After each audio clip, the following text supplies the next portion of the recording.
Alam mo ba kung anong bansa ang walang masyadong pakialam sa pera?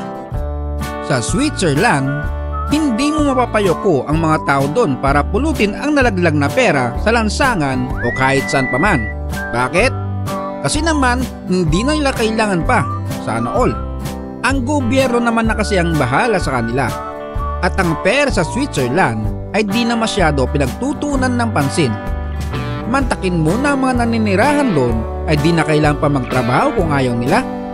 At kung mag-work man sila ay para lang mang ma-experience. Hanep, di ba? Eto pa, 4 days a week lamang sila kung sila ay magtrabaho. Na halos half a year ang kanilang pahinga, ayos na ayos. Ang kanilang average income per year ay lagpas sa $150,000 o git sa 8 million pesos kada taon.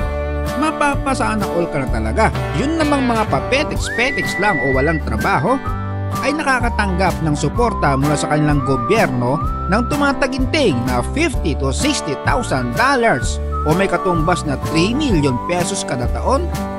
Ayos na ayos ang ayuda dito. Sandamakmak talaga ang datong sa Switzerland na karamihan sa mga sikat at malaking kumpanya sa buong mundo ay nakabase dito. Pero ang Switzerland ay higit sa pera lang dahil ang bansang ito ay nag-aalok din ng napakagandang mga tanawin.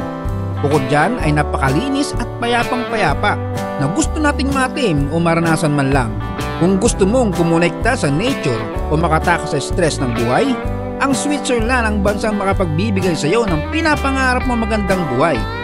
Dito ay maranasan mo rin ang 4 season sa isang araw lamang.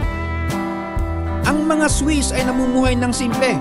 Walang pressure at walang competition. Walang metro rush, walang traffic. Puro nakakamanghang tanawin, nakaka-relax at peaceful life. Kaya kung ikaw ay may oras at may pera, sino ang sasama mo sa Switzerland upang mabuhay sa pinapangarap mo?